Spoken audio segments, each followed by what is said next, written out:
বিশ্বকাপ বয়কট না করলেও বিশ্বকাপে গ্রুপ পর্বে ভারতের বিপক্ষে ম্যাচ খেলতে মাঠে নামবে না পাকিস্তান। পাকিস্তান সরকারের পক্ষ থেকেই এই ঘোষণা দেওয়া হয়েছে।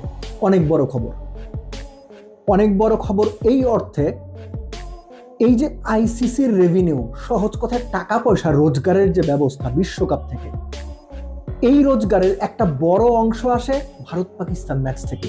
টিকিট বিক্রি, স্পন্সরদের অনেক অনেক আগ্রহ, একই সঙ্গে টিভি রাইটস বা ব্রডকাস্ট রাইটস, অনেক হিসেব নিকেশ আছে। কিন্তু পাকিস্তানের এই যে সিদ্ধান্ত, এই সিদ্ধান্ত নিশ্চিতভাবেই আইসিসির জন্য বিরাট একটা ধাক্কা, ভারতের জন্য ধাক্কা। একটা ব্যাপার খেয়াল করেন যে পাকিস্তান বিশ্বকাপ বয়কট করতে পারে, খেলবে না, বাংলাদেশের পাশে দাঁড়াবে, বাংলাদেশের সাপোর্ট দেবে। আমি শুরু থেকে এই কথাটা বলে আসছি যে পাকিস্তান নৈতিকভাবে বাংলাদেশের অবস্থানকে যদি সাপোর্ট দেয়, দ্যাট ইজ ফাইন, এটা যে কোনো দেশই দিতে পারে। কিন্তু পাকিস্তান বাংলাদেশের জন্য বিশ্বকাপ খেলবে না, এইটা আসলে হওয়ার সম্ভাবনা অলমোস্ট নাই, এবং এটা লজিক্যাল কোনো ভিত্তিও নাই। পাকিস্তান বিশ্বকাপ বয়কট করেনি, কিন্তু বিশ্বকাপ বয়কট না করা, একই সঙ্গে ভারতের বিপক্ষে ম্যাচ খেলতে না চাওয়া কিংবা ওই ম্যাচে মাঠে না নামতে চাওয়ার পাকিস্তান সরকারের যে সিদ্ধান্ত, এটা নিশ্চিতভাবেই ক্রিকেট বিশ্বের জন্য নতুন একটা বার্তা। এরকম সিনারিও ক্রিকেট বিশ্ব আগে কখনো দেখেছে আমি ঠিক এই মুহূর্তে মনে করতে পারছি না। কোনো একটা দল পার্টিকুলার কোনো দেশে খেলতে যাচ্ছে না, খেলতে যাবে না, এরকম অনেক ঘটনা আছে। রিসেন্ট এক্সাম্পল বাংলাদেশ, আমাদের বাংলাদেশ। কিন্তু টুর্নামেন্টের বেশ খানিকটা সময় আগে, অন্তত 2 সপ্তাহ আগে, ম্যাচের 2 সপ্তাহ আগে, কোনো পার্টিকুলার অপোনেন্ট, ওই অপোনেন্টের বিপক্ষে আমরা ম্যাচ খেলতে নামবো না, এরকম ঘোষণা বিরল। এবং এর ফলে যেটা হবে, অর্থনৈতিকভাবে আইসিসির যে চাঙ্গা হওয়ার সুযোগ, আর আইসিসি অর্থনৈতিকভাবে লাভবান হলো তো সেটা ভারতেরই লাভ। কেননা আপনারা সবাই জানেন আইসিসি যে পরিমাণ টাকা লাভ করে ক্রিকেট প্লেইং কান্ট্রিগুলোর মধ্যে যেভাবে বন্টন করা হয়, এর মধ্যে 3 ভাগের 1 ভাগ বা তারও বেশি ভারত একাই পায়। সো এই যে ভারত পাকিস্তান ম্যাচ, সেটা সত্যিকার অর্থে পাকিস্তান যদি শেষ পর্যন্ত তাদের এই অবস্থানে অটল থাকে, তাহলে সেই ম্যাচটা হচ্ছে না। যদি পরবর্তী রাউন্ডে পাকিস্তান যায়, ভারতও যদি যায়, তাহলে আরেকটা ভারত পাকিস্তান ম্যাচ হওয়ার কথা।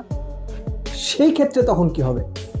তখনও ধরলাম পাকিস্তান বয়কট করে দিল, ফাইন, ভারত পাকিস্তান ফাইনাল হলো, তখনও কি ভারত পাকিস্তানের কোনো এক দল বয়কট করবে বা পাকিস্তান বয়কট করবে? সো এরকম করে face by face Bharat Pakistan match যদি সত্যিকার অর্থেই মাঠে না গড়ায়, আপনি নিশ্চিত থাকতে পারেন আইসিসির টোটাল যে রেভিনিউ, তার অন্তত 3 ভাগের 1 ভাগ পকেটে থাকবে না।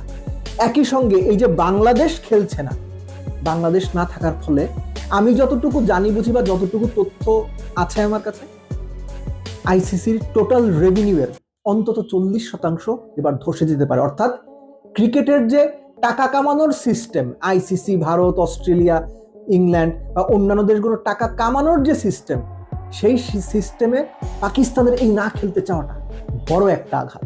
সো আমরা অপেক্ষা করব 15 জানুয়ারি ফেব্রুয়ারি পর্যন্ত। সেই সময় পর্যন্ত, সেই দিন পর্যন্ত পাকিস্তান যদি সত্যি সত্যি মাঠে না নামে, তখনই আসলে আমরা ধরে নেব বা বুঝতে পারবো না পাকিস্তান যা বলেছিল সেই কথা রেখেছে।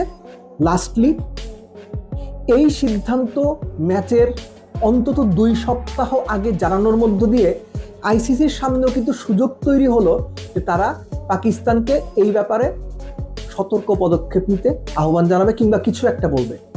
আমার কেন যেন মনে হচ্ছে যে আইসিসির তরফ থেকে পাকিস্তানকে এই ব্যাপারে কোনো একটা বার্তা দিয়ে মাঠে নামানোর জন্য একটা চেষ্টা করা হবে, কিংবা এই চেষ্টাতে কিংবা ভালো কথায় কিংবা সঠিক কথায় যদি কাজ না হয়, তখন আইসিসি হয়তো কিছু চটকদার কথাবার্তা বলবে, কিছু ভয় দেখানো কথাবার্তা পাকিস্তানকে বলতে পারে যে ভবিষ্যৎ সিরিজ হবে না, এই হবে না, ওই হবে না, নানান রকম কথাবার্তা হইতে পারে। কিন্তু এখনো পর্যন্ত এই মুহূর্তে যে পাকিস্তান দলের বিশ্বকাপ খেলবে কিন্তু ভারতের বিপক্ষে ম্যাচ খেলবে না 15 ফেব্রুয়ারি, এইটা যে সিদ্ধান্ত, এইটা ভাই ক্রিকেটের জন্য, আইসিসির জন্য, ভারতের জন্য বিরাট ধাক্কা, বিরাট ধাক্কা। কারণ টাকা পয়সা কামানোর যে বিষয়, হিসাব, এই হিসাবটা পুরোপুরি গরমিল হয়ে গেল।